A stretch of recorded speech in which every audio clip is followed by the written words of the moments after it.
Welcome to Inferior Gaming, where looking up the answer is probably going to happen. That's a good one. I'm Alan.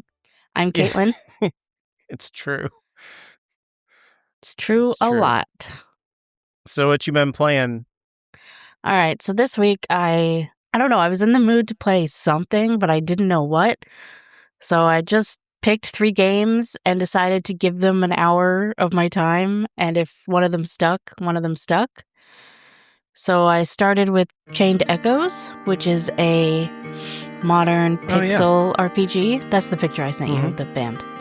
And right. Yeah, I did really like it. I want to go back to it. It didn't stick at the time, but I do want to go back to it. I really liked the battle system. It was really interesting, and it's very well leveled, or balanced, I guess. Because there's no random battles, but and there's, as far as I can tell in my first hour or so of gameplay, it just gives you some fights, and those are the fights you get, and that's how leveled you're going to be, you know? And you can't double back and do them again. So far, I'm very early on. Yeah. But I really liked it because you go through dungeons so quick. And that was nice. And it really wears its inspirations on its sleeve. It starts with the main character in bed and his mom waking him up, very similarly to Chrono Trigger. To Chrono Trigger, but that is immediately a dream that he's having, and he's actually on a ship, and somebody is yelling at him to get up, and it's what's happening? And that was real good. And then the first level is kind of like the opera house a little bit. I felt like from FF6. I didn't get that. We're getting a crystal, and so that was very Final Fantasy in general. Oh yeah. And then you can be in some battle armor that reminded me of Xenogears, and that sort of thing. Oh right, there's the mechs. I forgot about that. Yeah, the mechs. I barely played that game. I played some of it. I was so bad at the battle system. I was like, this is just not making sense to me. I'm not getting it. It made total sense to me, so after spending the first 5 minutes after hitting record talking about me being bad at things, thank you. I was so bad at it. I was like, I really like this and I want to come back to it, but I don't understand what's happening. Yeah, and then after that opening, we immediately switch and we're playing as a girl, which I always appreciate. And then I was in the middle of going to find something with playing as her. So yeah, I want to go back to that one, but it just didn't stick at this moment. But it was fun. I really liked it. So then I decided to give an hour to Persona 4 Golden, and I played 3 hours yesterday, so that's probably going to be the one that sticks. The third game I was going to give some time to was... I was going to try Chrono Trigger again, because I've only played the first 10 minutes of Chrono Trigger. Yeah, nothing. Yeah. Your mom wakes you up and you're like, I'm going to the fair, Mom. My mom wakes me up, and then I was immediately... This is just because I didn't play it contemporarily, if that makes any sense. So I was immediately off-put by how the moving around the town works. Instead of being a small town you go to, it's to change buildings, you're on the world map. Oh, yeah. It is weird. You're right. It is weird. And I found that off-putting and weird. It's just, I just gotta get over it. It is what it is. It's like that in a couple of places. It is weird now that you say that. It's like that in a couple of places, and then when you go to the fair, though, you go through multiple screens of different places. Yeah. And so it is more traditional. Yeah. I don't know why they did that. It's weird. I can think of there's a place later where it looks super cool and it kind of works. But in general, it's awkward to have the abstracted world map, and you go from the mayor's house to the shop over here. And it's oh my God. Yeah, what is happening? I didn't care for it, but I did a little bit of the fair. I didn't do much the time that I did play it. What I've mostly been doing the past 2 weeks really is reading. I've been reading a lot, so video games have been a little backburnered. Oh, boo. Books are terrible. I know. Who likes books? God, they were so good. What is it? Well, I reread The Will of the Many, and then I read The Strength of the Few. And then I decided to read James Islington, that's the author of those books, his original published trilogy that he has.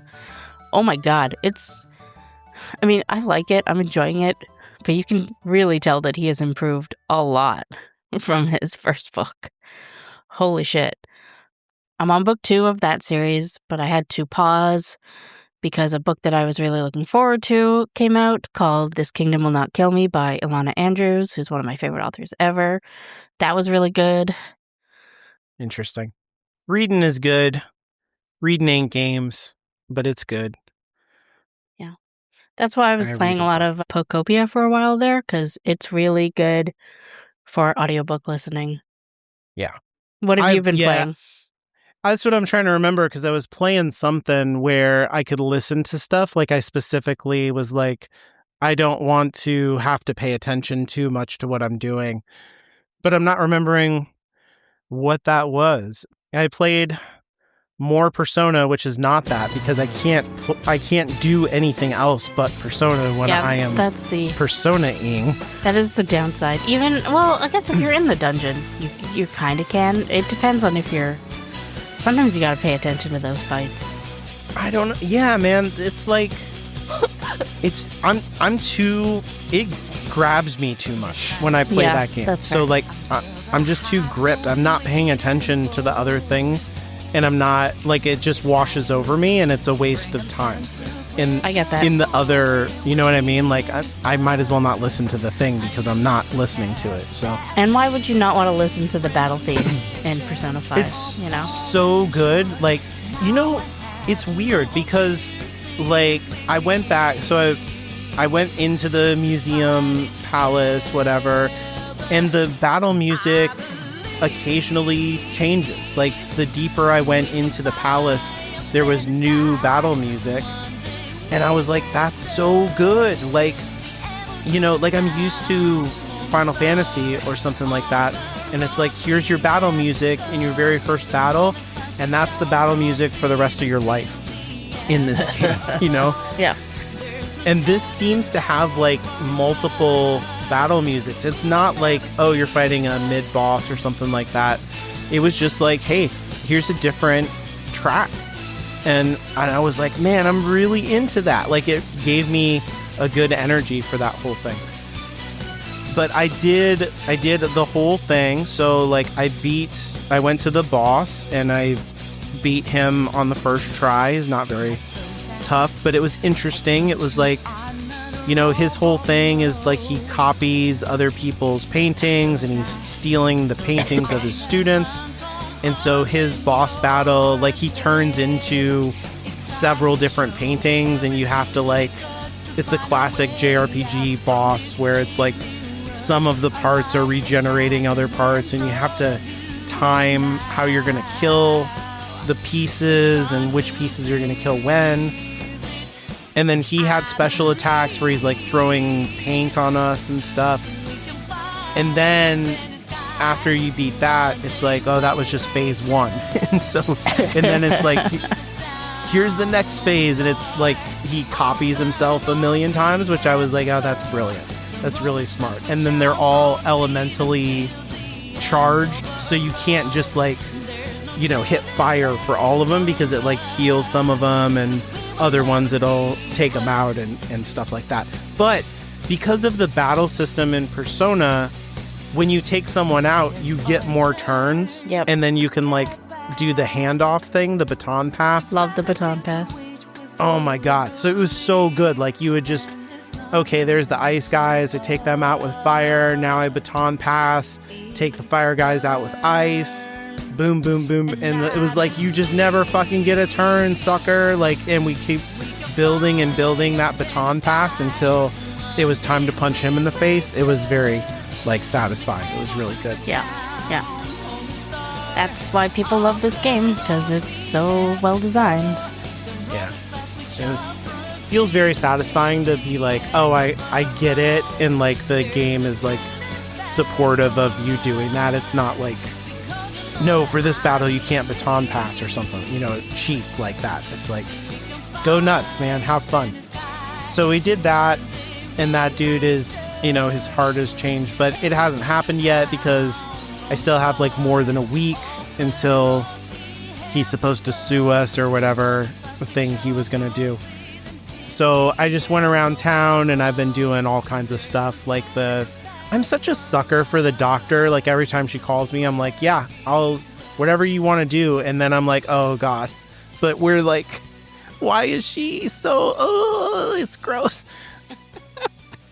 I saw her out somewhere. Are you going to romance the doctor?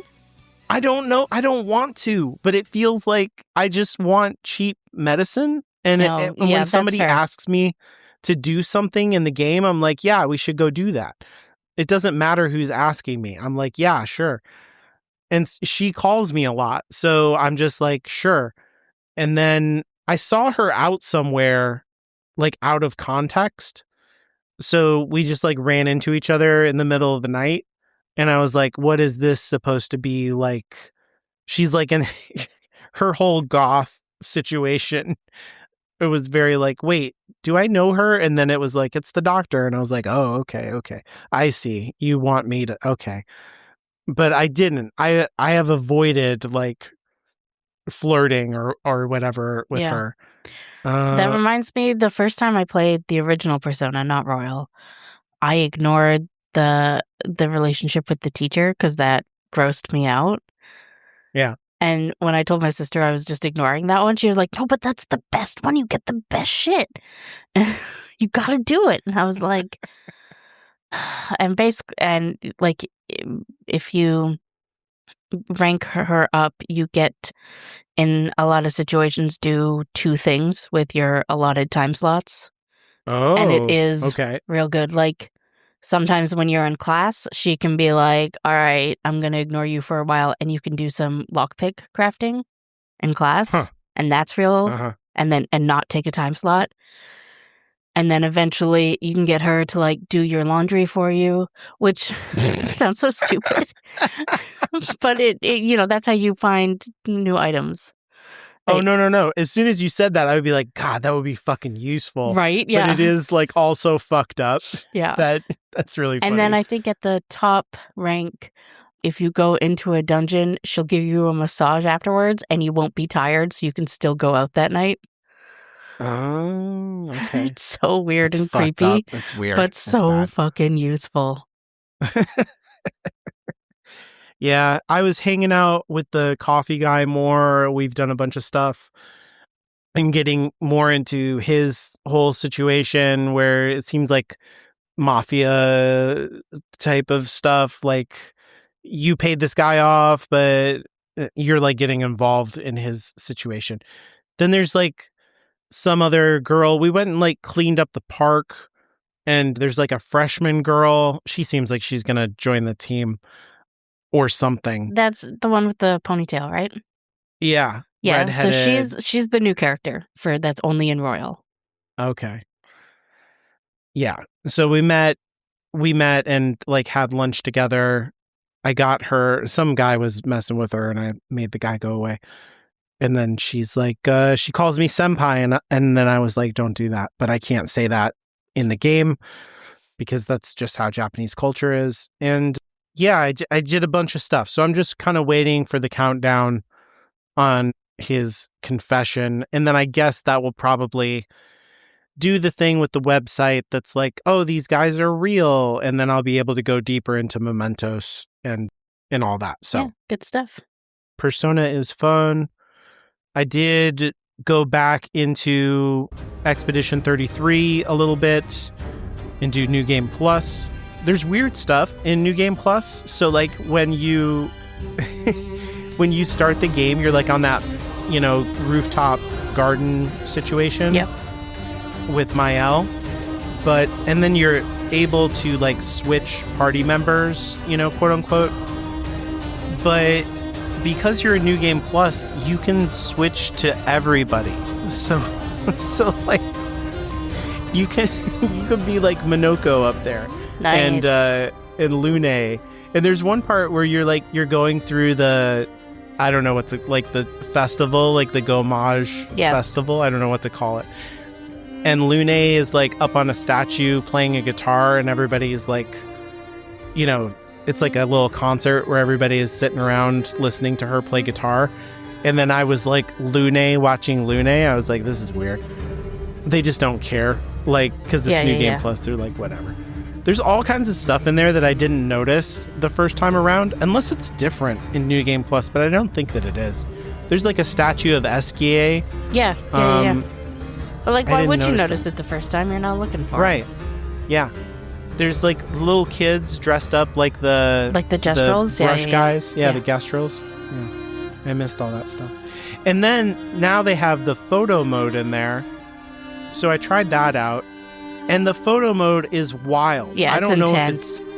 It's so different than any other photo mode that I've used because there's no limit on it. Mm-hmm. So it would be very powerful if you were playing the game, unless it's limited in your first play.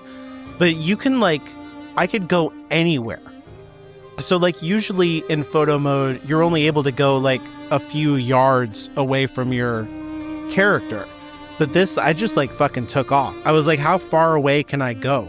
And it was very far away. Like the whole town was like a pinprick. Like I was really far away. Interesting. And yeah, you can go all over the fucking place. So I was seeing how the geometry is laid out really far away to make it look like there's lots of buildings, but there's not anything there. And then there's interesting stuff that you can't see at all, no matter how much you tilt the camera and stuff, but it is there. So for example, when you come down, you're not quite at the end, but there's 3 fountains, I think, in Lumiere, and it's kind of like the middle fountain. Mm-hmm. And people are gathered all around it, whatever. They're doing their thing. They're selling flowers or whatever the fuck they're doing. And you can't really look up at the fountain. You can just kind of see everything at the bottom. So in photo mode, I went up and looked at the top of the fountain, and it's a statue of Verso. Yeah. And I was like, what the fuck? Why is this here? And he's pointing at the paintress. He's facing her and pointing out at her. And I was like, what does this mean? I don't know. If to me, it was a little mind bendy. I was like, what if Dark Souls had a photo mode like this? It would change everything for console players. People on PC can do this shit. I'm sure everybody already knows this thing that's blowing my mind, but it was crazy. So I'm excited to go into different places and play around with that a little bit and just kind of look around the zones. But I didn't do anything really other than I just watched the opening heartbreaking cutscene and all that stuff. So I'm not actually playing the game at this point. Oh, and then I bought a game that I've had my eye on since before it came out, but I was waiting for it to go on sale, called Sword of the Sea.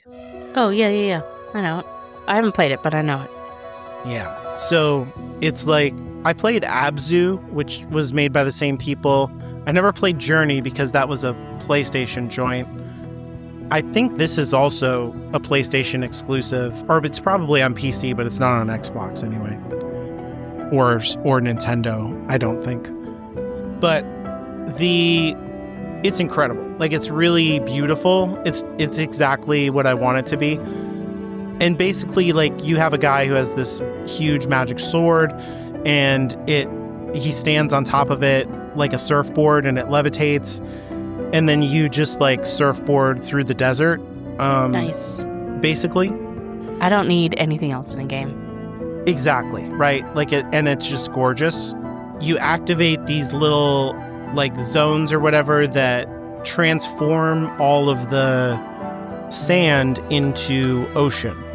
And then there's fish and stuff like that. It's very dreamlike in its presentation. But the thing that really got me about this that I wasn't expecting and I'm just delighted by is the PlayStation controller. Mm-hmm. It's such a revelation to me. The Xbox controllers are fine, but they're not really doing very much. But this PlayStation controller is incredible. The amount of I don't know what to call it, like fidelity of the rumble in there. Mm-hmm. And then it has the microphone built into it, and it changes the color on like the top of the thing and stuff. It like really adds something to the experience, in my opinion, because you're flying this sword over the sand, and when you're over the sand, there's just this minute little bit of rumble that reminds me of being on a skateboard. It gives you like a little bit of a feeling of like sand or rocks. Yeah. And in fact, like if you go over rocks, the rumble changes just a little bit. Nice. And then there's sound coming out of the controller for whatever the sword is like over. And then when you change it into water, the rumble completely changes its character, and it's just very immersive. Like it just feels totally different. And when you're like over the sand, it does a kind of like orangey red color, and when you're over the water, it changes to like an aqua, blue color. So I don't know, like it kills those controllers, but it's so good. I don't care. I will say the other day I walked into like the living room and my sister was playing something on the Switch, or the Switch 2, I guess. And she held up the controller and she was like, I haven't charged this all week and it still says full. And I was like, I know, the PlayStation controller is a fucking joke. Oh yeah, they're terrible. They're terrible. It's like you play for 2 hours and it's empty.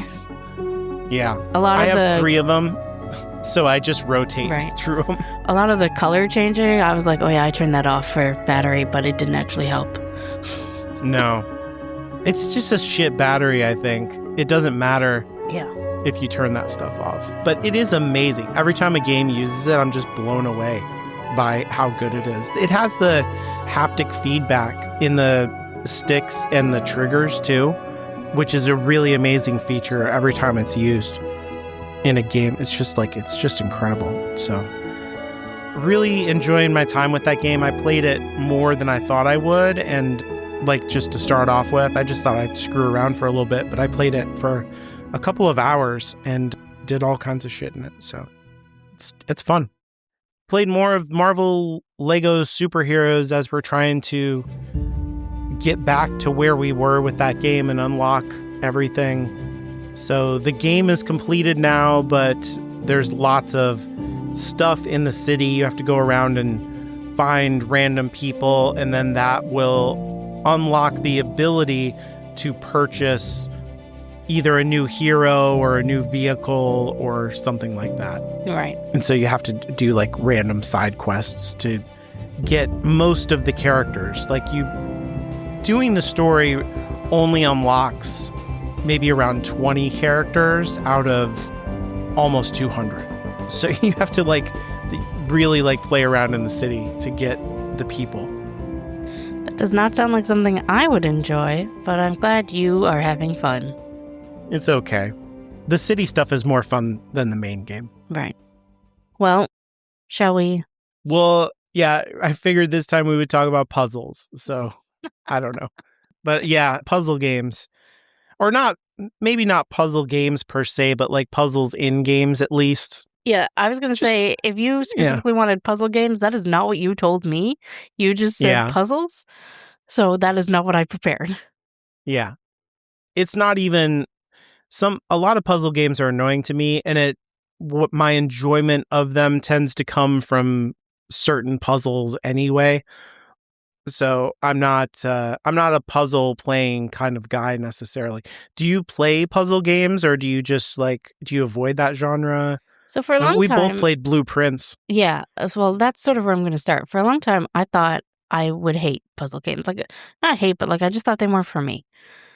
And it turns out, because what it is that most puzzle games are just like, here's a puzzle. And there's no reason to do the puzzle other than you want to do a puzzle. I just said puzzle way too many times. It's lost all meaning to me now. One of the first puzzle, oh God, I hate the word now, games that I played and really, really loved was Unpacking. Okay. Because it tells the story of this person's life. It had such a good story to it. And it had such an interesting way of telling the story. And I am always, like, if I come across a video or a post or something that's like, games like Unpacking, I'm like, yes, please, give me more. But it's always just make shit fit type of puzzles. And I'm like, no, that's not... Right. That's you want that other layer. Yeah. The layer underneath. Yeah, games like Unpacking means make me care. Like, I cried at the end. Yeah. You know? Yeah.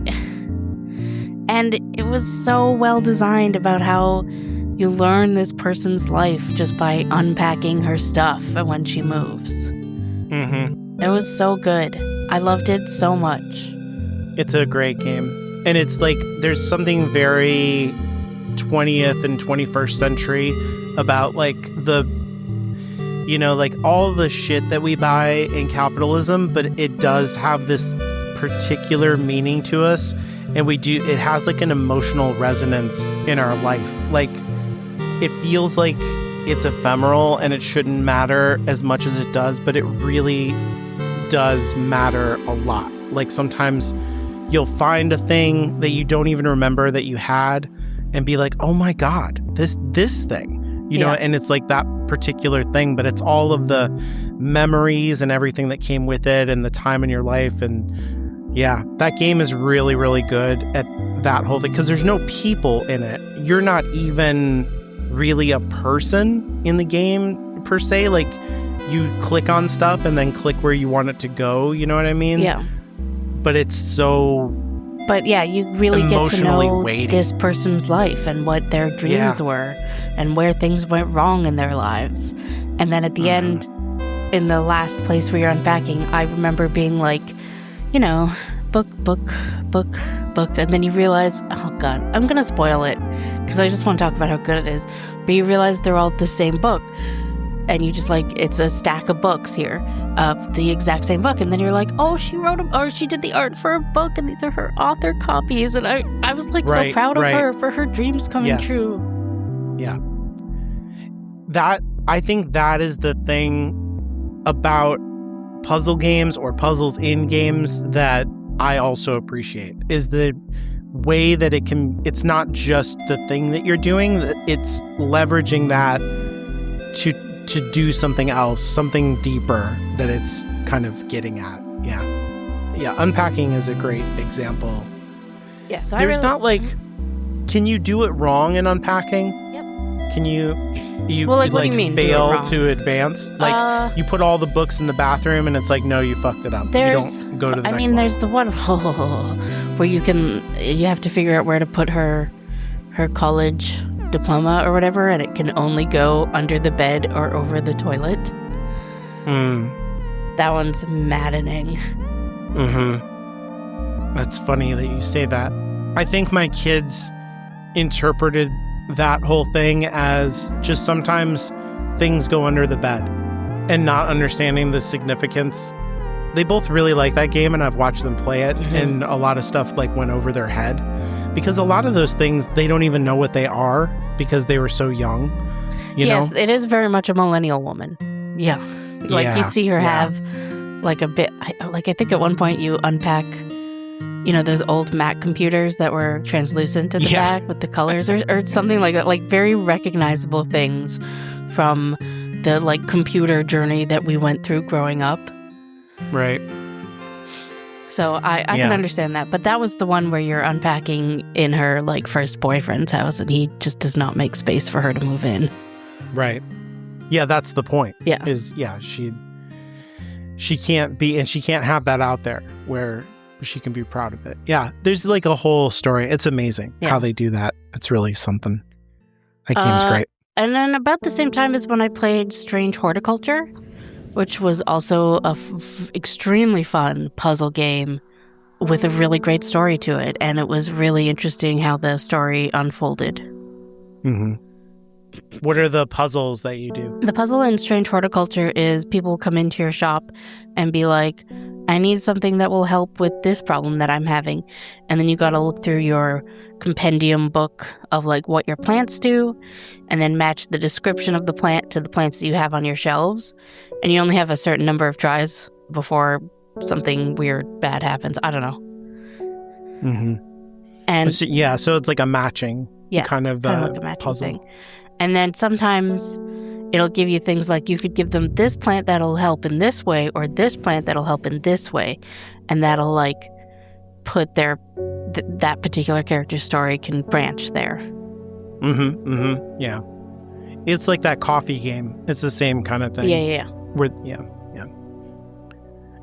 There's like a story there, but you can affect like how much they like you and different things that you can talk about based on the drink that you give them or don't give them. If you mess it up. Those are the two games that made me realize I could like puzzle games. They just needed to give me a reason to care about the puzzles, about solving them. Because otherwise I would just be frustrated and be like, this doesn't matter. Right, yeah. And that kind of all came to a head with Blueprints, right? Because some of those puzzles are bitches. We've talked about it. But I was so into the lore and wanting to figure out what was going on in the background. It was so good. I remember, like, the first inkling that I had that there was something big going on in the background was when you find the picture book in one of the first bedrooms that you buy, and I think it's all about a red bird, or maybe it is about a bluebird or something like that. The bluebird, redbird books that you find. Yeah. And then you find like a note about the book, and it's talking about how political it was and stuff. And it's it got really her in trouble. Yeah, it's really interesting how you. I think in your tent too, you have like a stuffed bluebird in your sleeping bag. I don't think I ever went into my tent. It's like your childhood, like stuffed animal, and you still have it, and it's the bird.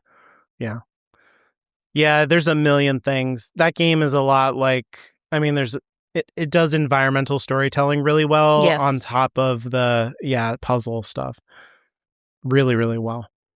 Yeah, so those games were kind of your first feeling of like, oh, this is a puzzle, and it can be fun, because I'm sure you had done puzzles before that in games. Oh, like I'd done puzzles in RPGs, but I had avoided puzzle games.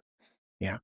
The puzzles are so often bad in RPGs too. They're just like, it feels like filler a lot of times and doesn't contribute to the story in the kind of ways that we're saying, where you're kind of like uncovering something simultaneous to solving the puzzle, and that the puzzle is like supportive of that discovery, mechanic almost, like in where you put the stuff away and you're like, oh my God, this has meaning beyond putting it on a bookshelf, because like I understand the context now. Yeah. I genuinely cannot think of a puzzle that I've done in an RPG that added something to the story. That does anything like that. That wasn't just like, here's some game design. I cannot think of a single one. Yeah. I can think of ones where they tried. They tried real hard, but they didn't do it. There's like, the Nathan Drake games have a lot of puzzles that feels kind of like the Indiana Jones, type of thing. I think works to be like, the ancient culture was clever, blah, blah, blah, blah, blah. Yes, yeah. None of them stick out in my memory. I don't remember them though. Yeah. The first ones that I played, I mean, people say that Tetris is a puzzle game, and they're wrong. It's a matching game. It's like the origin of the match games, like Candy Crush and stuff like that. Just because they're puzzle piece shaped, I don't know. I have some beef with, for whatever reason, with Tetris people saying it's a puzzle. Grow up. It's not. Anyway, I played a game on the Super Nintendo called Out of This World that was amazing, and it had kind of puzzle elements. It was a real like trial and error game. I've played this game since, like, it had a 20th anniversary release, and I got it on Xbox, and I was able to play it because of my kid memory. I was like, and now you do this. You can beat the whole game in like 30 minutes, but it took me hours to figure out what to do. And it has like a side scroller kind of situation happening. The graphics at the time were like really groundbreaking, and it was like a super good looking game for the time. And your character gets like teleported from our world into like an alien landscape. Nobody speaks English or whatever. That I think the guy's actually French. You can't communicate with anybody is the point. Right. And you don't have anything either. So like he's just a guy in a t-shirt and jeans, and there's like a hostile alien society. They are locking people up for some reason. Like there's an oppressive government and you end up getting locked up with this guy. Me and my little brother growing up, we called this guy Matuba because that's the only thing he says to you. I'm pretty sure it's not his name. I'm pretty sure it means like fucking run. You know, like he's pointing where you need to go and he goes like Matuba. Matuba. But you get locked up with this guy in a cage and you break out of jail. And then the whole rest of the game is you saving each other over and over. And you have to solve these puzzles of like, how do we get through this door? Or how do we stop all the guards? Or how do we get on the escape pod and stuff like that? Without any communication. And there's like a million ways to die. It's so much fun in that game to die because they thought of like everything. And there's like these wild animations for it and stuff. So the failure is kind of fun. But yeah, it's like a big chain of consequence puzzle, I guess. Like, you know, do this to make this other thing happen. And you have to figure out how it all fits together through trial and error. It's not... I don't think it's good design nowadays, but at the time, it felt amazing to like figure out, oh, I make the water come down, and then I can go and do this. Oh, okay. Then I can get up to that platform because I can swim, blah, blah, blah, blah, blah, stuff Right. like that. And mainly it was just fun to die. So I would just play that sometimes and just kill the guy over and over because I thought it was funny. And then I became a serial killer. Then... There's this game called Fez that I go back and forth on it. I was thinking last week, I was like, I wish I could replay Fez because I don't know how I feel about it now. But it did the thing that you were talking about with unpacking, where you're playing this platforming game. It has some puzzle elements, and then suddenly you realize there's something under the surface here that's totally different than just like collecting cubes like in a Mario game, how you're collecting stars or coins or whatever you're doing that doesn't really have any meaning, you know, more than like I'm playing a video game. Because you come to realize that there's something in the world that is being hidden from everybody who lives in it. And that there's like society is covering up some deep history and knowledge and not giving people the choice to know these secrets. And you're uncovering them. And the game like really wrestles with, should society be protected from things that are painful to know, or should everybody know the truth? And it kind of came out, you know, like in 2012, and it was developed, you know, in the early 2000s. So I think of like post 9/11 America. The guy who made it was American, I think. And just the idea of like, you know, the CIA and FBI and like all the stuff that was coming out about how America behaved throughout the 20th century and how they were executing the Iraq War.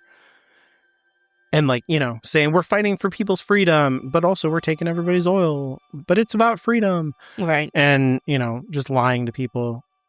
And I don't know, that universe, there's, you're like, the mechanic in it is that you're playing like a 2D platforming game like Mario Brothers, but then you can rotate the entire world 90 degrees and it's 3-dimensional. And so what looked like you're standing on just like a platform and there's nowhere else for you to jump, when you rotate the world, you realize that there was a row of platforms that were in a line so that when you were looking at it straight on, it just looked like one platform. But now here are 5 more platforms and you can keep going, if that makes sense. Yeah. That's cool. And that's how you have to solve the puzzles. Yeah. And so it's about perspective. And you learn to have a new perspective on the society itself. So like the theme is built into the mechanic. And I do love that. It's really smart. It's like really smart. And it's that thing that you were talking about, I think, that it's beyond the gameplay. It's like really digging up something deeper and making you like contemplate, feel something that has nothing to do with the gameplay that you're doing. That was like maybe the first time that I encountered that kind of thing in a video game where it was like, oh, there's more than one layer here. It was almost like literature or something. Right. Yeah. But where that game lands, I don't know. Because like at the end of the game, like if you keep pushing and pushing and pushing, some of those puzzles are impossible. Like I definitely looked them up and there was a whole community dedicated to cracking them.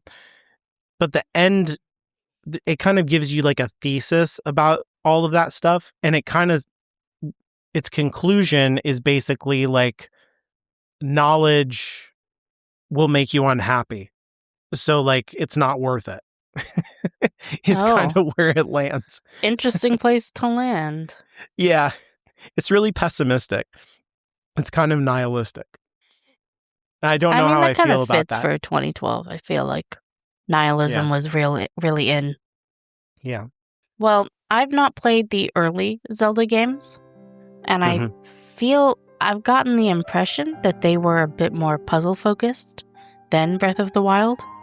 I could be wrong. I've never played Breath of the Wild, so I don't know. Well, Breath of the Wild is like an open-world RPG. Yeah. And the puzzles are like in the shrines. Mm-hmm. And it's the same thing. Yeah. And it's always in the dungeon. Yeah. The Koroks. Sometimes figuring out how to get a Korok to appear is just not worth it, and I just walk away. Nope. But yeah, I'm mostly enjoy the Zelda shrines in Breath of the Wild and Tears of the Kingdom. Tears of the Kingdom actually kind of pissed me off because it's like a direct sequel to Breath of the Wild, and I'm always just like, why am I having to do these shrines again? I just did them.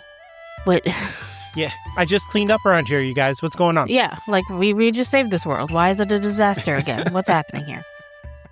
And I get it. Yeah. I get it. It's like when you start a sequel at level 1.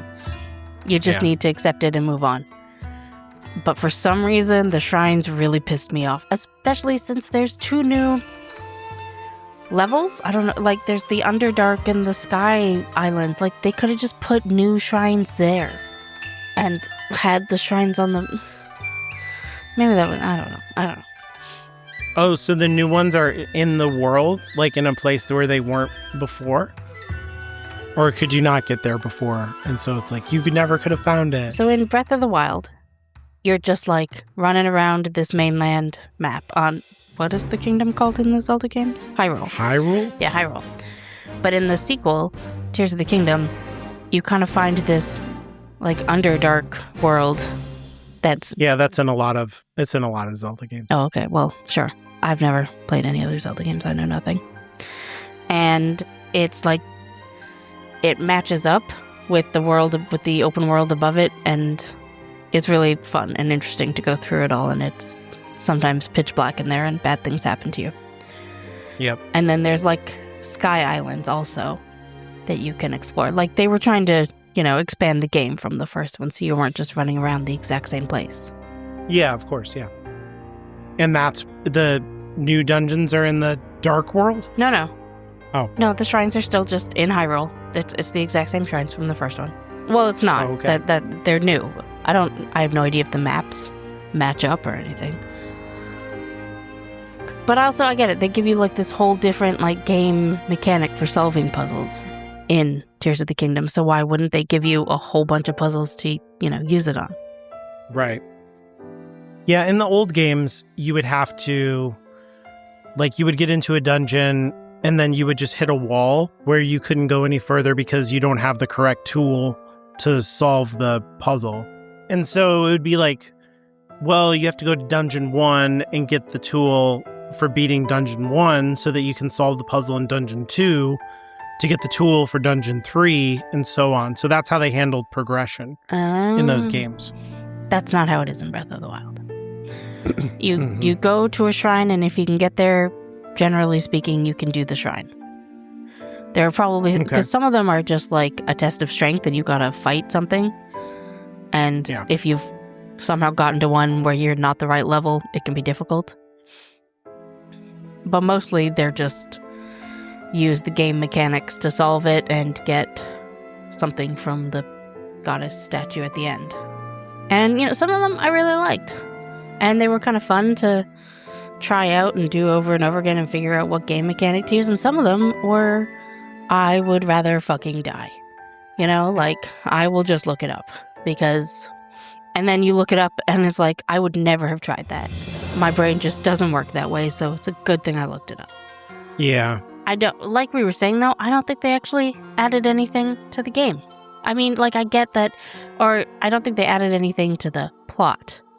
Obviously, Zelda games, that's what it's all about, so, like, obviously it was going to be there, but but that's why I was fine looking up some of them, because I was like, this doesn't really do anything, like, you're not spoiling anything.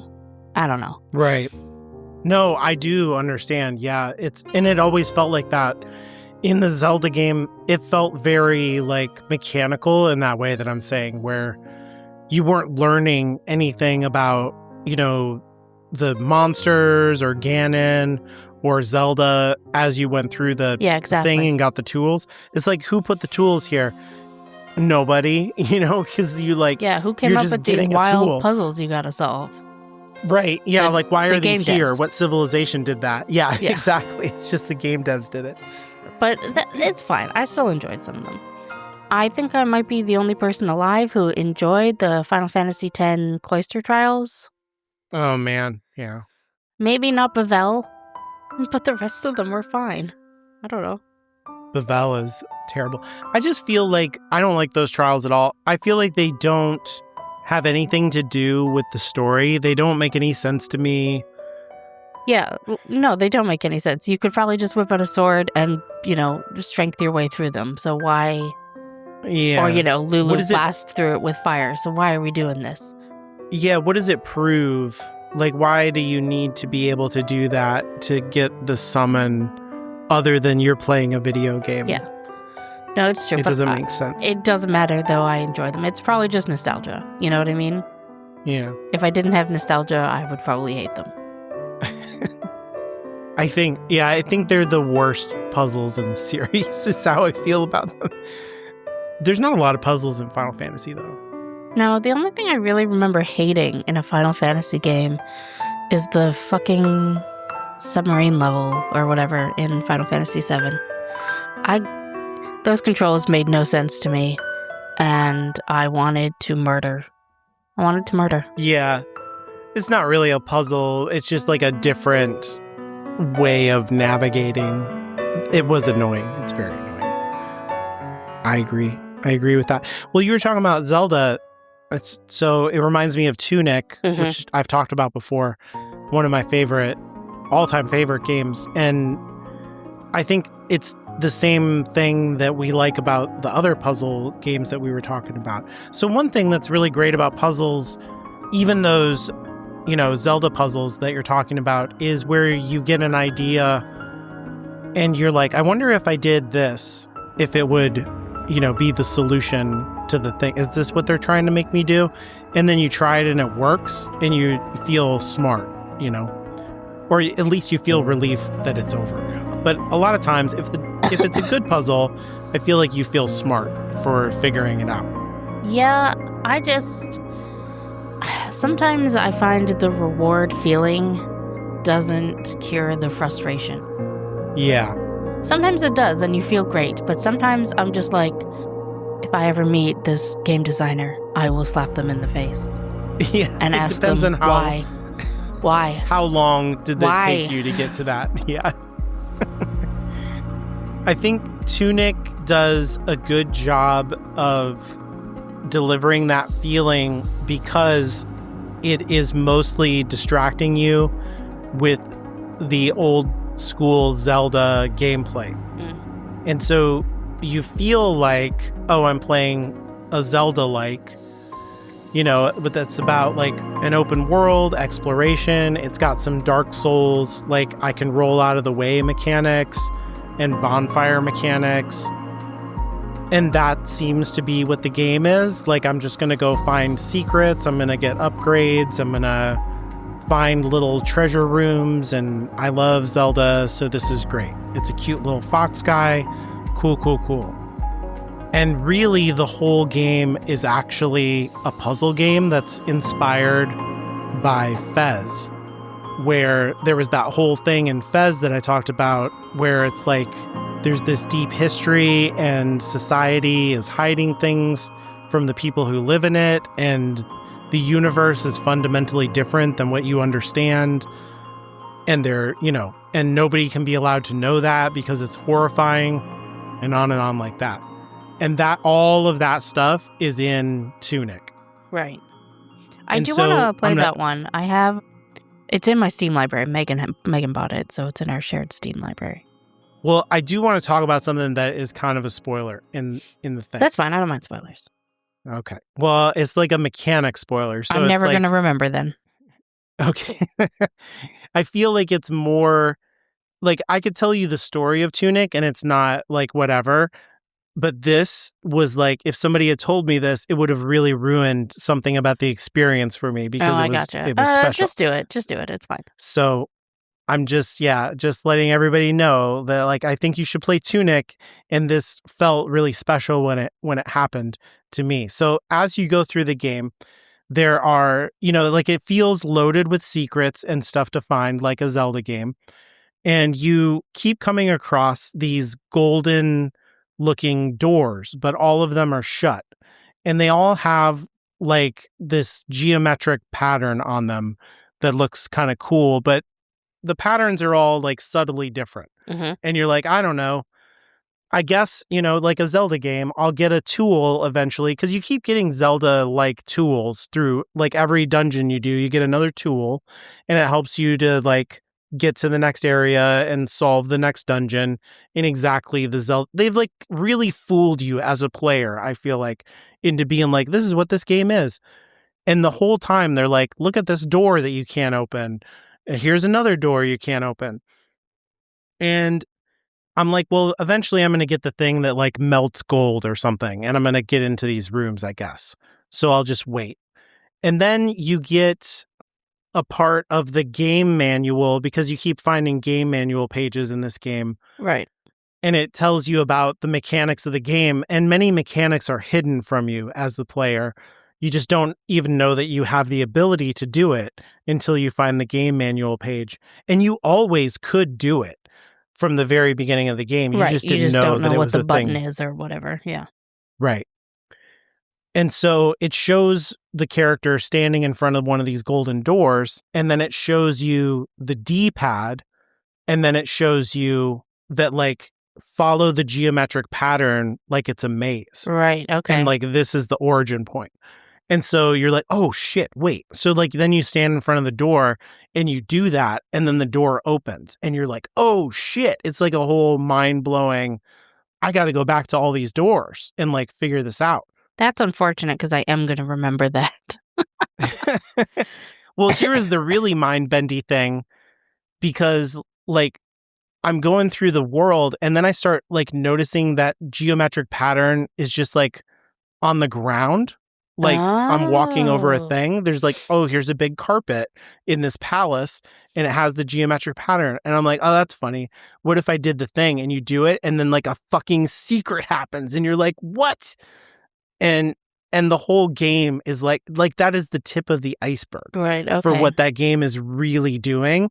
And when you start to like really unlock the secrets that are behind that whole hidden mechanic, it's like a bottomless thing. And you start to like unravel, like you've been told this is what's happening and it's not what's happening in the world at all. And the way to find the secrets, to find the truth, is through the knowledge that you're gaining by unraveling the the secret geometry like hidden in the game. Gotcha. Interesting. It's crazy. Like when I realized, I was like, wait a minute, there's a pattern. You just like, you start seeing the world fundamentally different. You're no longer even noticing the enemies who were causing you problems before. You're just like reading the world in a totally different way. And that is like, that was really mind bending to me. Like I had never played something that utterly transformed because of the game mechanic that's in it. Yeah, that sounds really cool. Yeah. So another game like that was The Witness, which is like explicitly a puzzle game and is very pretentious. And there's lots of things that I don't like about The Witness. And I think its core message sucks. And I kind of don't like the guy who made it. But not that I know him. But if you're listening, just know that we're not friends. I can't remember that guy's name. He also made Braid, which is another puzzle game, but I don't like Braid, so I'm not going to talk about it. But The Witness has this thing that is kind of like what I described in Tunic, where you are tracing a kind of path through a very simple maze. That's the main mechanic of the game. So it teaches you like right away, like wherever you start the game, you come out and there's like a tablet, like an iPad type of thing on a stand. And it shows you like, put your finger here on this circle and then trace across this straight line. And you get to the end of the straight line and you take your finger off and it's like you solved the first puzzle. That's how the puzzles work. And so every puzzle that you encounter after that is like, you can tell the origin point because it has a circle, and then you want to get to the end of the thing. And then there's all kinds of like conditional variations to that. There's like ways that the path can be blocked, but you can unblock it if you do this or that. Or sometimes there's like mathematical puzzles that will like rearrange the landscape so that the puzzle can be accessible because like the iPad thing is blocked. You know what I mean? And like, there's a million zillion puzzles in this thing. It's like as bad as Blueprints. Right. It's like puzzles all the way down. But yeah, puzzle game designers must just exist in a different world, you know? Yeah, that guy's brain has to be like, I'm sure he's like a super smart dude, but like, I can't imagine. Here's the thing about this game though. So you're going from place to place. You're on like a tropical island or something. And the world has like, something went really wrong. Like everybody's dead. It's like Pokopia, but without the Pokemon. Oh no, the best part. The little cuties. Oh. It's like somebody set up all these puzzles. You don't know why they're here. You don't know what's going on. You find statues of people everywhere, and it seems as if like Medusa looked at everybody in the middle of living their lives. Or sometimes they're like running away, or sometimes they're murdering each other. It's really weird. Mm-hmm. And you end up getting up on this mountain where you can see more of the landscape. And by this time, you've done like 100 something of these line puzzles. And so your brain, it's like playing Tetris for a long time, and you like close your eyes and you see little Tetris pieces falling, you know? Your brain is like out in the real world. You're just seeing like, hey, there's a circle and a line. That's like a puzzle. You're just very pilled into this game in a way. And you look out at the island that you've been on, and you can see, oh, that's where I started the game, over there. And then I went to this place and this place. And there's the whole way you've been going over and around this river. And you can see that the river has like an origin point in this little like spring lake thing that's very circular. And then you're like, oh, that's funny. That looks like the puzzle thing. I wonder, and then you like use your little thing to like click on it, and then it fucking lights up.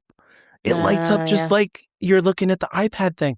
And then you drag it along the path of the river, and the controller starts rumbling and the screen shakes. And then when you get to the end, like stars explode in the sky, and like the whole fucking world changes, and it blows your mind. You're like, wait, wait. I didn't understand. I thought it was only on the iPads. I thought, and then you start going back and you read everything in the world differently because these puzzles are everywhere, and they unlock all kinds of shit that was hidden before. And you find out like all of these zones have secrets that are germane to the type of puzzle that was happening in that zone. And these statues are telling a story about the people who were there and why it was like that when you found it, and on and on and on and on. So you start like reading the world differently because you learned this mechanic, and you are able to like solve the puzzle of the world itself. So it's shit like that is like super cool to me, where you can like, you thought you were doing one thing, but then it turns out you were doing another. And I think when I played Blueprints, I was like looking for that thing right away. I was like, what is the thing under the thing that's happening here? And I think that is in that game. That, 100%. That kind of stuff is, really happening in that game. But that is kind of what I want from a puzzler. Yeah. The only thing I have left to talk about is my most hated puzzle. Yeah. Go ahead. It's the one that I sent you on chat after you said puzzles. I was like, this is the first thing that popped into my head. It's haunted my dreams and nightmares for like 25 years, I guess. Shit, that. Wish I hadn't done that math. But it's the water level puzzle in, I think, the second anima dungeon in Xenogears. I don't... It looked like bullshit. I have this memory, I don't know if it's accurate, of, going around that dungeon. So, like, random battles are happening during this whole fucking thing, right? And you find on top of that, man, that sucks. Yeah. That really sucks. And you can't progress through the dungeon because there's water, so you got to get rid of the water. And so you find this set of 4 like buttons or whatever to push that affect water levels, but I can't figure it out. And the only clue I remember finding, I don't know if I've like photoshopped this in or whatever. I don't know if this is real, but it was something along the lines of I don't remember the exact wording at all. But, like, it was like, hit them all mostly evenly. That was the only clue I could find. So I was just pushing buttons for a really long time until eventually... Randomly. Yeah, just trying shit. I just, like, threw down the controller, walked upstairs because I was in the basement, booted up our computer, went to Yahoo because it was 1999 or whatever. GameFAQs.com. It was like Xenogears walkthrough or something, and I looked it up. And then I had to get a piece of paper to write down. Luckily, the walkthrough that I found assigned like letters to the 4 switches, and then was just like A, C, D, B, and so I just wrote down the order. Smart. And it was like so many more button pushings than I had even been trying. I had been going like, okay, well maybe I hit them all once, and then it was like, nope, okay, well maybe I hit them all twice in different. This video that you sent me seemed impossibly difficult. I was like, how would anybody figure this out? Like, what is even the point of doing this? Anyway, so that's how I did it. Dial-up needed to help me. We actually probably had a step up from dial-up at that point. Yeah. But, no printer in the house. You had to write it down. I think I stole paper from the printer and just wrote down, because I didn't want the rest of the walkthrough, right? I just wanted this one fucking puzzle. Oh, true. Yeah, you couldn't print that page. Yeah. I did that. I remember I bought Kingdom Hearts and I printed out an entire walkthrough from GameFAQs on my mom's computer, and she was so mad. She was like, what is this? What have you done? I got to beat Sephiroth, Mom. You don't understand. And that's bullshit. I'm angry at it still. I think like when you texted me puzzles, I swear to God, you just texted me that one word. This like lit up my brain, and I was angry all over again. I think there is a huge frustration to puzzles. You encounter a puzzle in a game that is not a puzzle game, and it's like, oh, this experience is going to suck. It's like an escort mission or any other number of like, these are notoriously bad game mechanic experiences. I'm going to say something controversial. I like an escort mission. It just depends on if they suck or not. Like, I think that when it's done right, it's great. I think that they're an interesting challenge. You know, like I think that they're like, hey, you gotta you know how to play this game, so now you got to do something a little bit different with how you know how to play this game. I don't know. I like an escort mission. It just depends on if the person I'm escorting understands how to go around corners. I will. Or if okay, they just that's walk fair. into a corner forever. That's fair. You know? Or do they have pathing? Do they have any sense or at all? There's times when like you don't have control over the other people in your party or whatever, and so the game has to decide whether or not they're going to count towards stealth or not. Right. And yeah, that can be frustrating, sure. That's one of the things I love about Persona 5.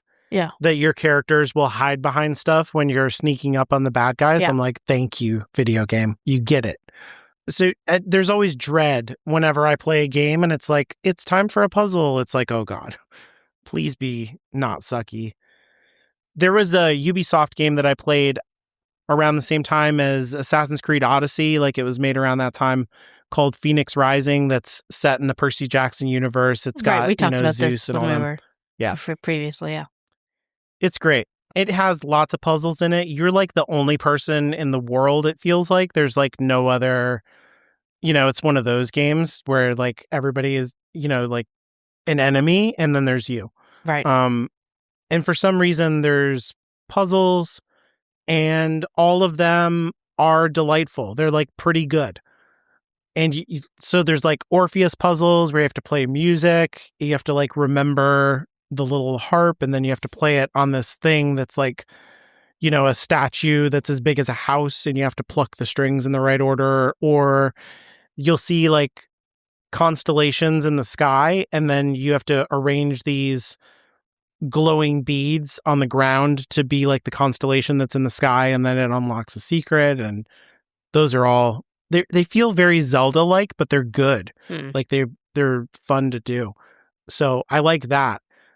And then, like, I don't know why games can't do that more. Like, why are puzzles like playing the Marvel Lego superhero game with my kids, where you play the level and you get to every single boss is a puzzle and is not like Spider-Man beats up the Green Goblin. It's like Spider-Man has to disassemble a billboard piece by piece in order to build a helicopter that crashes into the Green Goblin so that we can punch the Green Goblin once in the face. I mean, but it's a Lego game, Alan. What the fuck did you expect?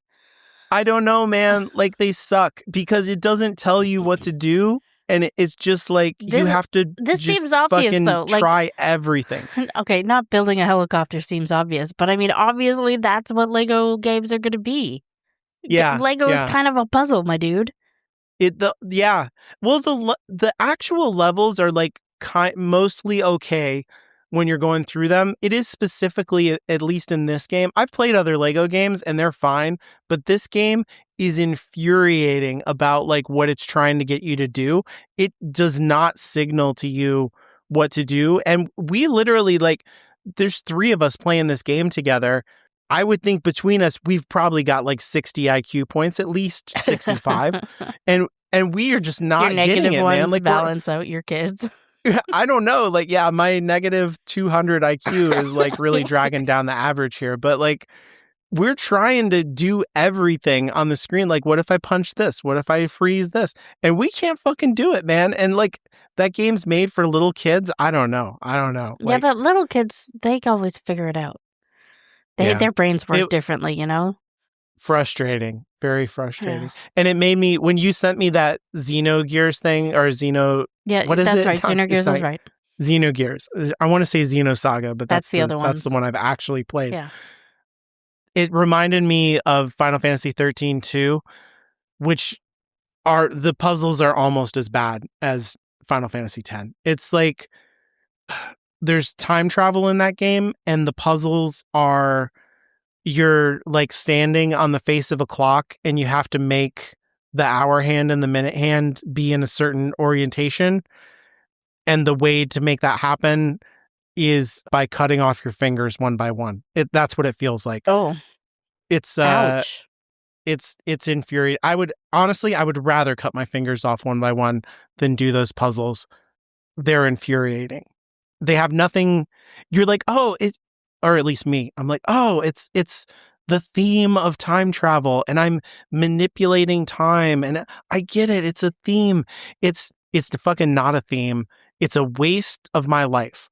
It is time I can't get back. Like, that is the joke of those puzzles.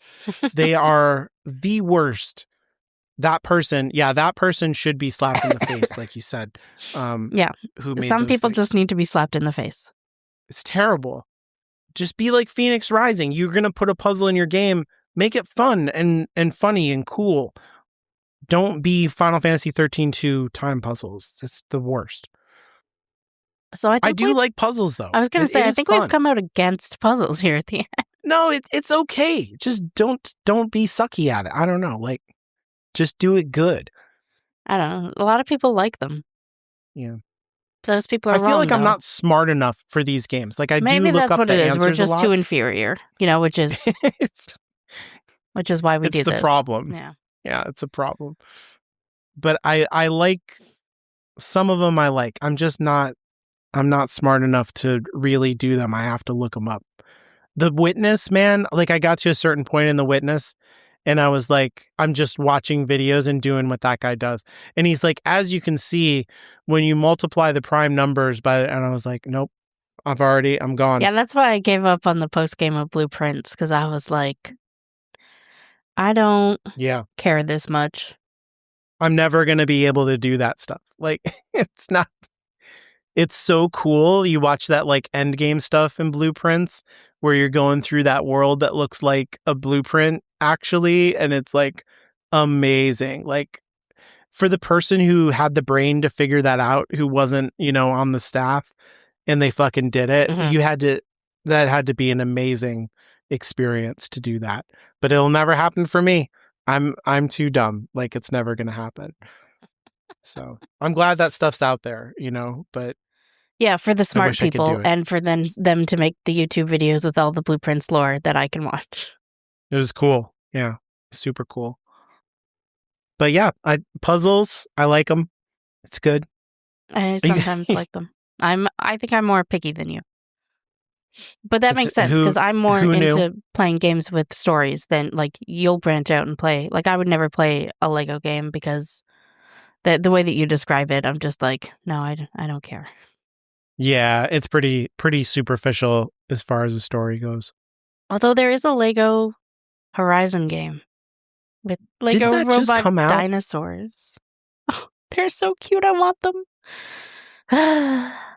That's like pretty new, isn't it? Or also? Maybe even not out yet. I don't know.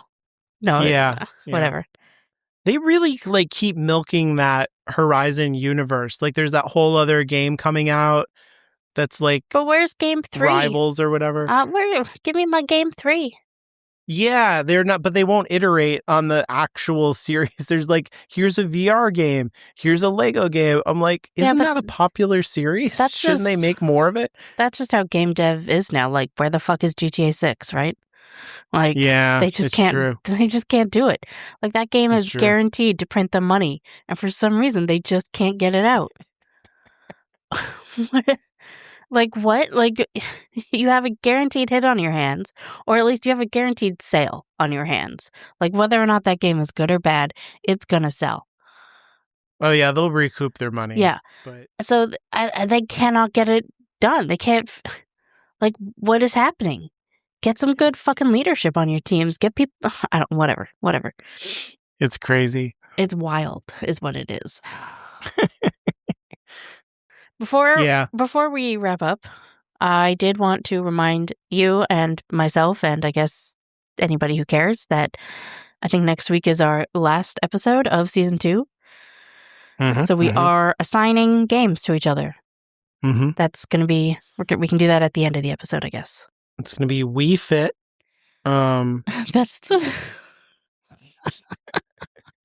Good luck finding all the peripherals that you'll need. A friend of mine has them. I can just borrow it. Yeah. Wii Fit. That would be, it's a good thing I know you, because that's kind of insulting, honestly. Yeah, I didn't mean it like that. Caitlin, you need to I was get looking fit. at my game library. I was like, what is the dumbest thing I can pick? I do have Wii Fit right here. Yeah. We were all duped in the early 2000s into thinking that we could exercise with video games and it would be good. I think it was not good. I think my sister did the Ring Fit one time on the Switch, and it was a workout, and then she never did it again. Yeah, that thing looks hard. Yeah. I was interested in that because it had like an RPG element to it, and I was like, I didn't know that. I mean, we've got all this Yeah, stuff. I mean, I could still play it, but it's like a quest. You have to like, finish the thing to get to the next thing, and I was like, that would work on me. That would work. Yeah. I had the Wii Fit. I'll just tell you this. I had the Wii Fit because there was a Punch-Out game and it worked with the board. Yeah. And it was pretty fun actually, where you could shift your weight to the left or the right. And that's how you would dodge the punches. And then you would, use the controllers to do your left-right punches. And it was actually like a really great fighting game experience, but it would wear me the fuck out. Yeah. Like I would get really tired. I could only play for like 10 or 15 minutes. And then I was like, oh boy, forget this. I don't think I ever did Wii Fit, but I do remember playing Mario Party on either the Wii or the Switch. I don't remember which, but we had to do this mini game where we were in a canoe or a rowboat. No, it was a canoe. And we had to do the paddle motion. Oh my God. We were playing pretty late. It was like midnight. Me and a friend were just like battling to save our lives. It was so bad. We were exhausted afterwards. No. Motion controls. Yeah. Bad plans. Yep. So we will reveal the picks and then record the crying. It'll be great. I've narrowed it down to 2, so I'm just going to let you choose which one you want to do. Oh, no. Okay. All right. Yeah. So if you want to tell us how we're stupid and obviously all these puzzles that we were just complaining about are so easy, you can do so on Blue Sky at Inferior Gaming. Or you can reach out to tell me in particular that I'm dumb, also on Blue Sky at Inferior Caitlin. Yep. Send the answers to puzzles to inferiorgamingpod at gmail.com, or you can go to hologrammedia.com and fill out the form there. And remember to just give up. Just look up the answers.